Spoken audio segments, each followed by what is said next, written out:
It wasn't a scream, or a shattered glass, or even a single tear. It was silence. Cold, quiet, undeniable silence. That's how Grace knew it was over.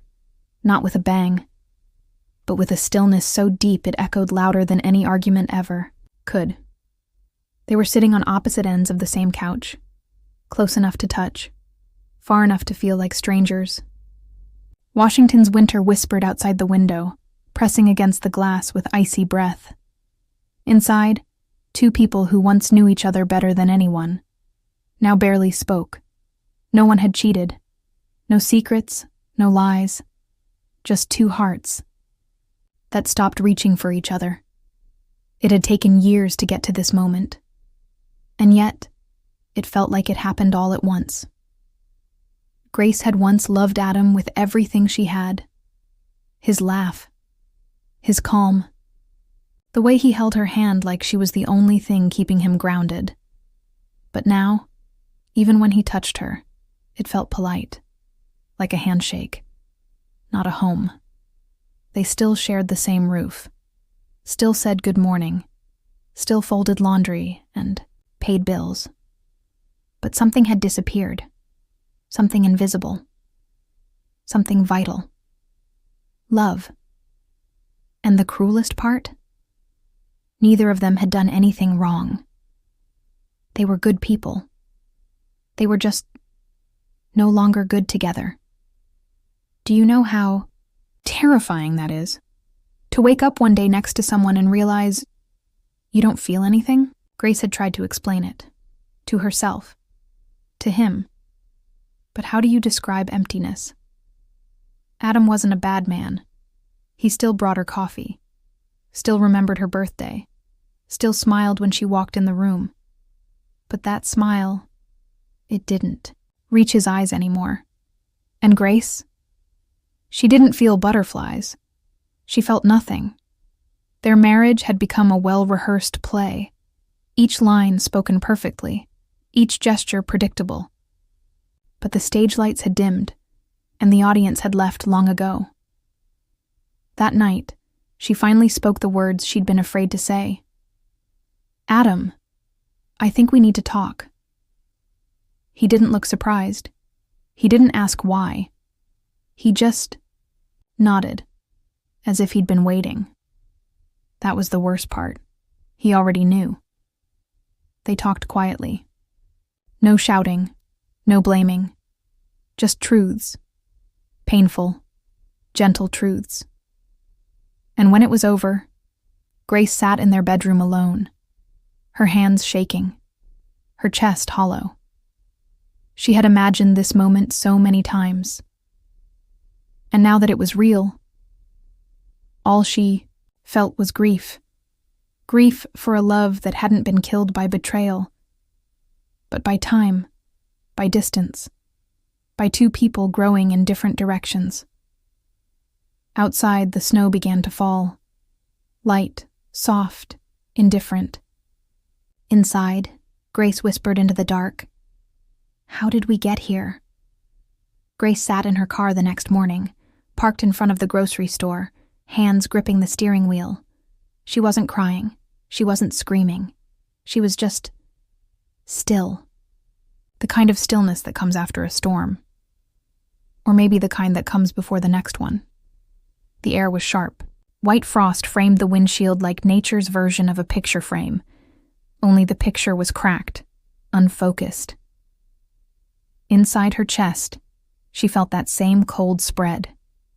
Every corner of her life still looked the same. Same job, same house, same routines. But nothing felt the same. She thought about Adam. How he looked when he made coffee that morning. How he poured hers before his own, just like always.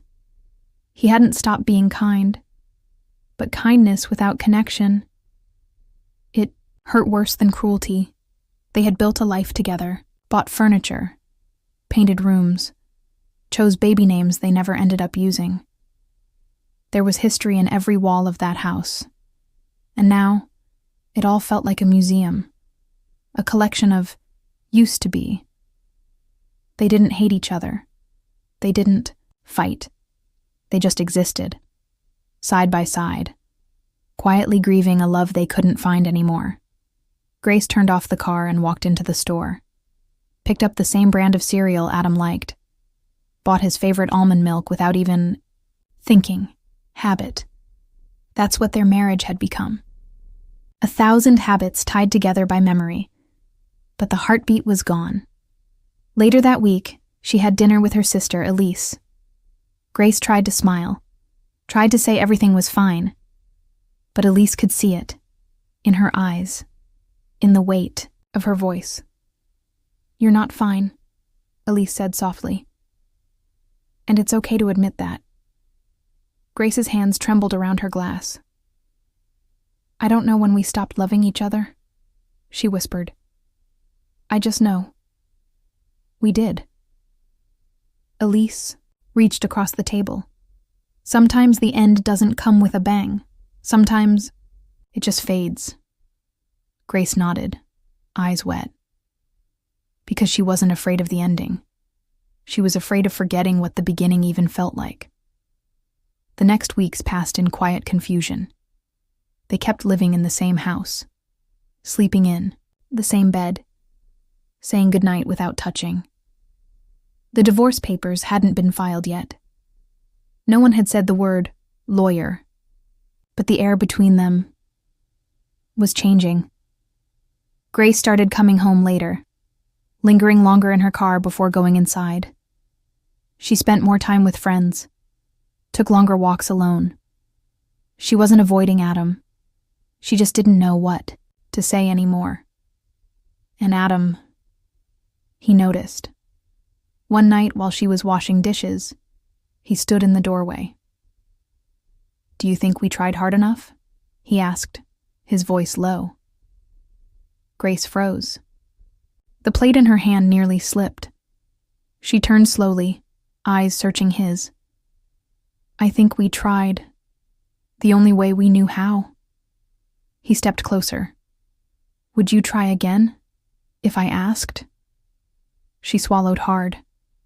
Her heart ached, because for a second, just 1 second, she wanted to say yes. But her silence said everything. Adam nodded. Just once, then walked away. That night they lay back to back in the dark, not speaking, not touching. And Grace cried quietly into her pillow. Because it wasn't anger keeping them apart.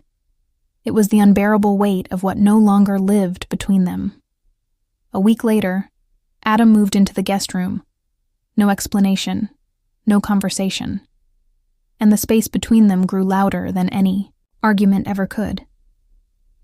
They started the paperwork soon after.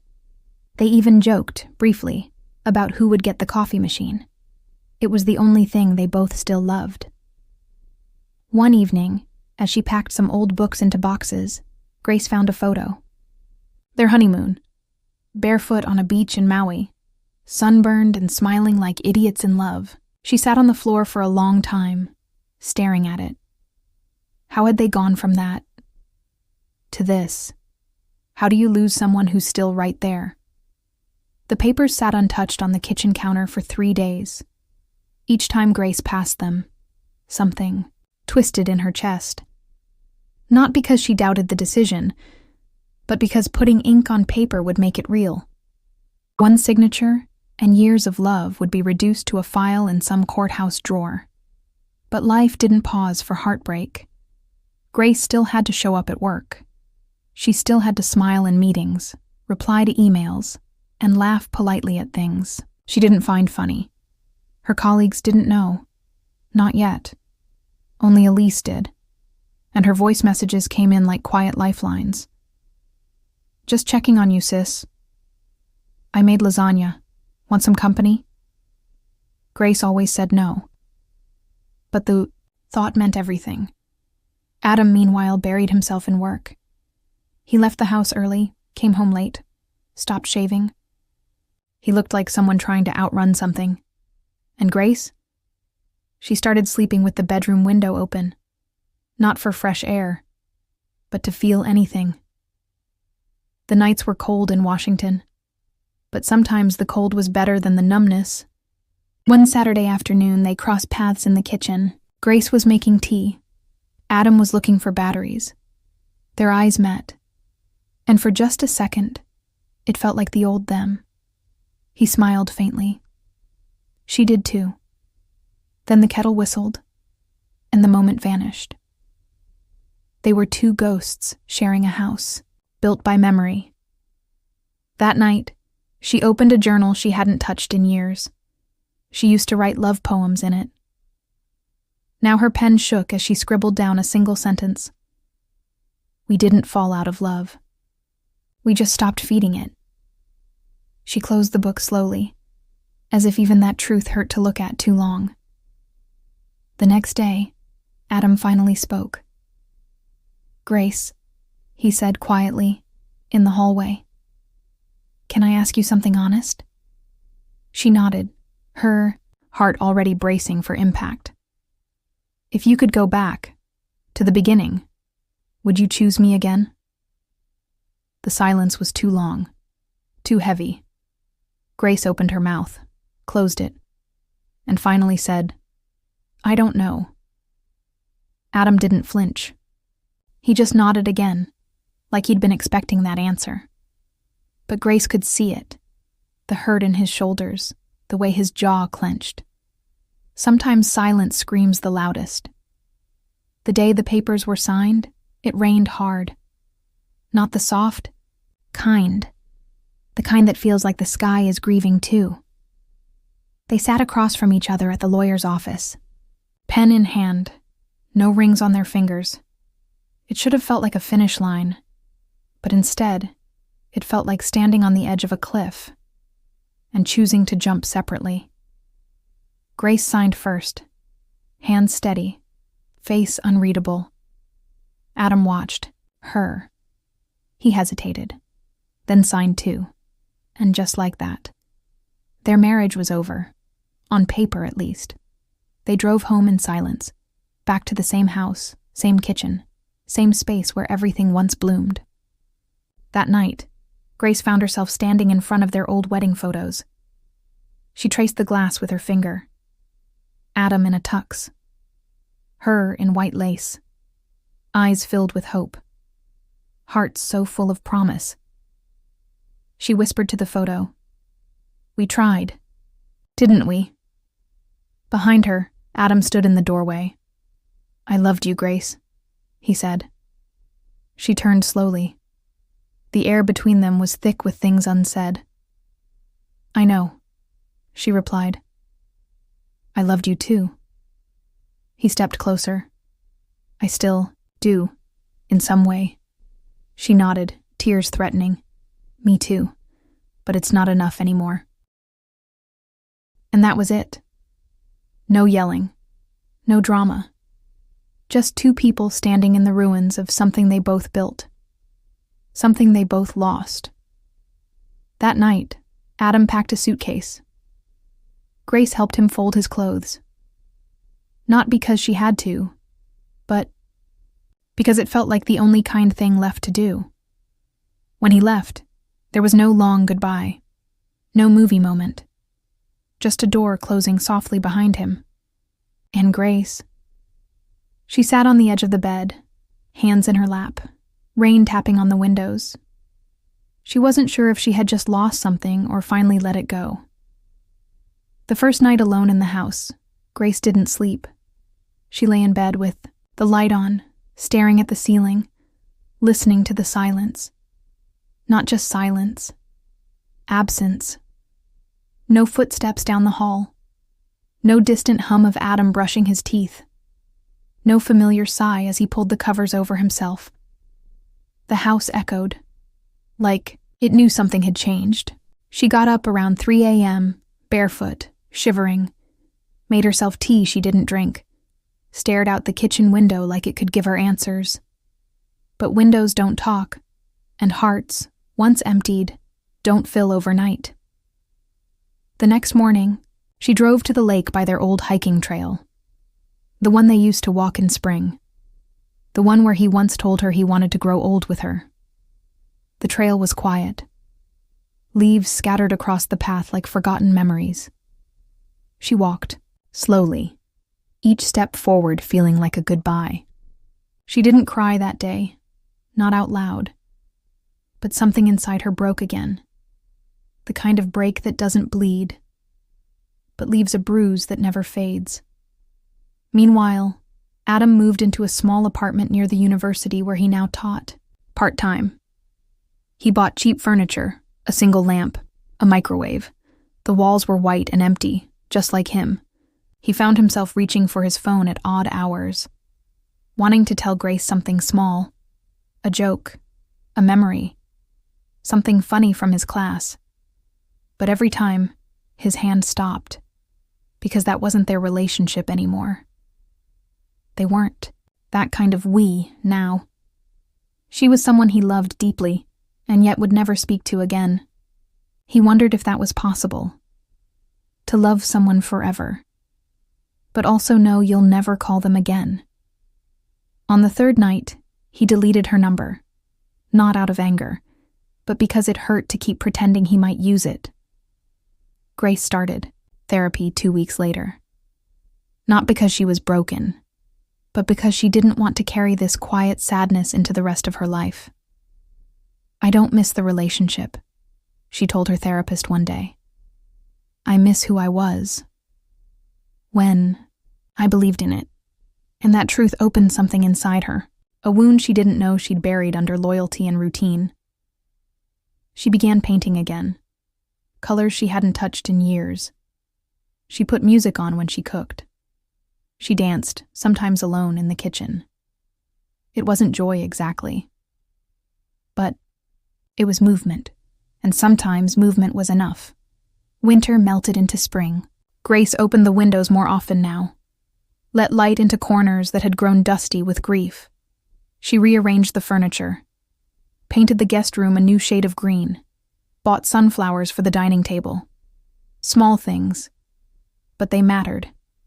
One morning she found a book Adam once gave her. Tucked inside was a note in his handwriting. "To the woman who makes everything better just by being in it." Her hand trembled. Tears came again, sharp, soft, uncontrollable. Not because she wanted him back, but because she missed who they were, before the quiet took over. But she didn't call him. She didn't write. She closed the book gently and placed it on the shelf. Some memories aren't meant to be reopened, just honored. Adam, too, was learning how to live in his new life. He started running again, met new people, sat alone in cafes and wrote in his journal. There were women who smiled at him, some who gave him their number, but none that made him feel what Grace once did. And that was okay. He began to understand something important. Not all love stories are meant to last. Some are meant to shape you, then let you go. One evening, almost a year later, Adam passed by a bookstore downtown. In the window, there was an art print. It looked like something Grace would have loved. He paused, smiled, and then kept walking. He didn't ache anymore, not in the same way. And Grace? She had just finished painting her third canvas, a large piece, bright, wild, and full of color. She stood back, hands covered in blue and red, heart beating calmly. She wasn't healed, but she was healing. And sometimes that was enough. They never saw each other again. No unexpected encounters at the grocery store, no late-night texts, no final conversation. And maybe that's how it was always meant to end.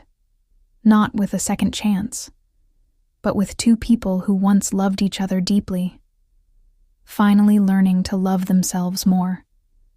Years passed. The house Grace once shared with Adam was sold.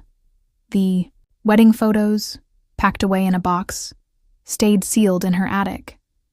Not out of anger, but out of peace. She moved to a new place, smaller, brighter, walls filled with her art, not memories. On quiet Sunday mornings, she'd sip coffee by the window, watching people pass by. and sometimes wondering how many of them had survived a love like hers. Adam built a new life too. Different city, different rhythm. He still ran. Still taught. Still carried a quiet gratitude for the woman who once stood beside him and had the strength to let go. They never reached out, never crossed paths. Their love didn't end in betrayal. It didn't explode. It didn't fade. It transformed into silence, into memory, into something unspoken that lived deep in the spaces between their new lives. Some love stories don't have a second chapter, and that's okay. Because sometimes, the bravest kind of love is the kind that knows when to stop. And if this story moved you, or even made you think, don't forget to subscribe to the channel, like this video, and share it with someone. And this story is a work of fiction. All characters, names, and situations are entirely made up and are not based on real individuals. Any resemblance to actual persons, living or dead, is purely coincidental.